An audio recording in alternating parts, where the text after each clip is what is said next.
Hi, Mike and Arlene, our Philippine journey. Glad you're here.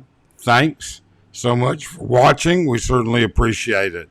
If you haven't considered subscribing, please do and hit that thumbs up. We're still working on trying to grow our channel organically, and it really helps a lot. The $1,000 a month budget myth. I'm sorry, but it is a myth. I don't see how a single guy living in the city can do that. All right? Now, certainly you've seen many budget videos. If you're going to have air conditioning on while you sleep, if you're going to have a refrigerator, if you're going to go out to eat twice a week, if you're going to have normal electric, Wi-Fi, cell phone, transportation costs, your $1,000 a month just isn't going to cut it here in comparison to the U.S. $1,000 a month in the U.S. puts you below the poverty line in the federal poverty line in the United States. That means you qualify for food stamps and you will qualify for social programs and health care. You won't get either of those here. So if you add in that value, you are far better off in the United States. The $1,500 a month budget, that's very difficult. That's very, very difficult as far as I'm concerned. If you look at these YouTubers that are saying they're living on $1,500 a month and that's their budget, then you know something? Ask them to give you a tour of their home and the street they live on and the surroundings that they live in. And if you can live in those conditions, well, then so be it. The other day, I'm sitting there talking to a group of friends, and we're comparing some things. We're comparing what's it cost. 4 guys sitting there, all retired. Not a one of them is living under $2,800 a month. Most of them are in the $3,000 to $4,500 US dollars a month. Now, these are exceptions to the rules. You don't have to do that, but you're not going to be living in $1,800 a month in BGC. As a single guy, I stress it's even harder because you have to occupy your time. And as a single guy, you're going to probably be dating. And that takes money. You're going to have to go out and meet people. Now, if you're living in the province, the dating pool is limited. Your choices are limited. And all of the things that you do out there are limited. And that's just a fact. You don't have to like it. And if I offend some YouTubers, I apologize, but that is just what it is. Some people have been very successful with that, but they were willing to live that limited lifestyle. Other people, they go broke and they go home. Some people were better off staying in the U.S. or their country than coming here. If you are living on $1,500 a month and you have health conditions, you're far better off in the U.S. All right? To qualify for welfare, you've got to be over $16,000 a year. It's $14,540 or 15, right at $1,500, $15,000 a year. All right? You have a network of individuals to fall back on and help, hopefully. Here, you don't. You really and truly don't. And the vast majority of people who need help often get labeled as scammers just to begin with, because they're asking for money. They're asking for handouts. I'm just so sick of watching these people living on $1,500 a month and saying it's a great life. It might be great for them,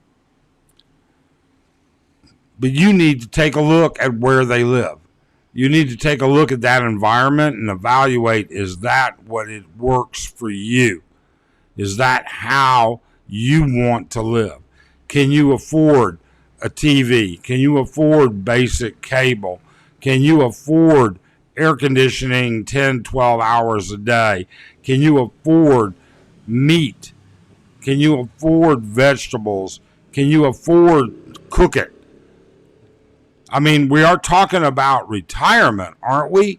Wasn't retirement supposed to be something that you're looking forward to and something that life is a bit easier? When you don't have the ability for that social safety net in the U.S., that's always going to be in the back of your mind, and you're always going to be afraid of it. Living on $1,500 a month can be done, but it's tough and it's limiting. I don't care what anybody says, it's limiting. You're not going to do travel. You're not going to go to resorts. You're not going to have a vehicle, okay? In all likelihood, unless you're buying that out of pocket from savings, and that's not living on a budget. Living on $2,000 a month is doable.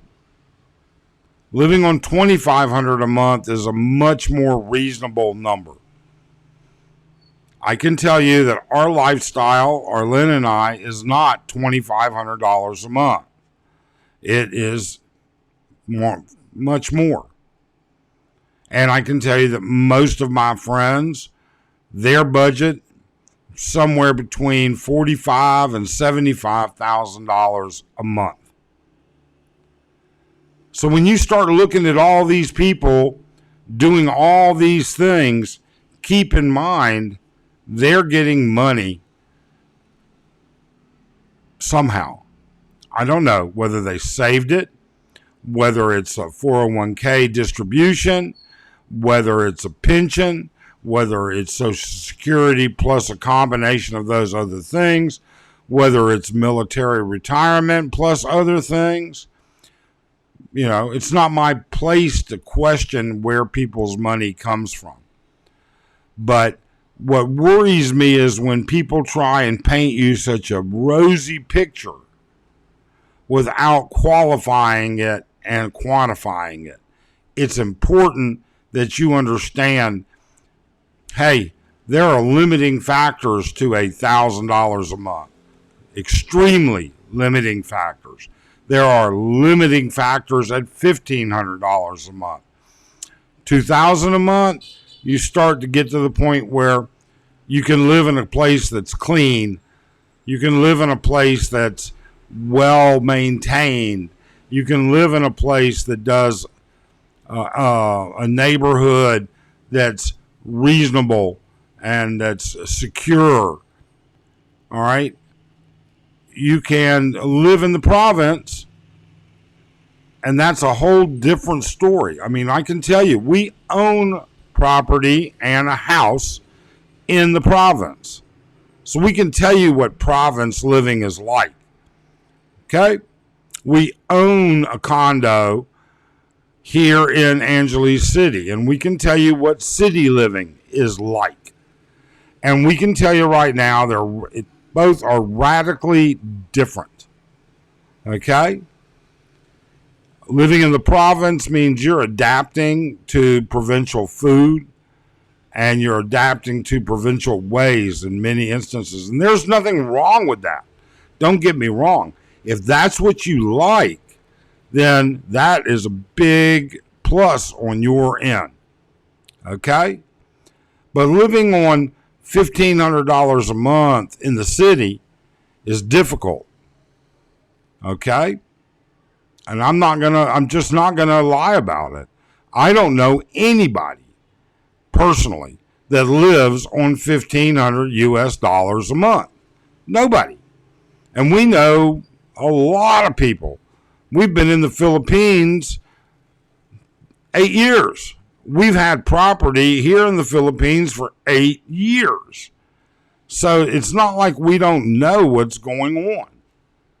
Okay? $1,500 a month is stretching it pretty tight. That doesn't give you a lot to play with. Okay? $2,000 a month, much better number. Okay? $2,500 a month gets you into that comfort zone. $3,500 a month, and now you're starting to be able to plan 1 or 2 trips a year. So with that being said, if you live here in the Philippines, I would love to interview you and talk to you and let you relay that story to us about what your expense is. We'd love to do that. So please, number 1, subscribe, like, all that good stuff. Number 2, email us. Our email is below. All right? And let's set up a time to do an interview and go through your expenses. Prove me wrong. I would love it. I would love to be able to tell others that they could do it cheaper. Maybe I'm just spoiled. Okay? Well, I know I am. That's not an option. I worked hard enough to afford to be spoiled. That being said, I don't know, as I look at my other friends, how people do it on $1,500 a month. I really don't. So, email us, comment. I know I'll get a lot of hate mail about it, a lot of nasty comments. It's okay. We take the good with the bad. Don't get too nasty or YouTube will cut it out automatically. Sometimes I have nothing to do with that. Otherwise, please subscribe, like, and comment. We appreciate it.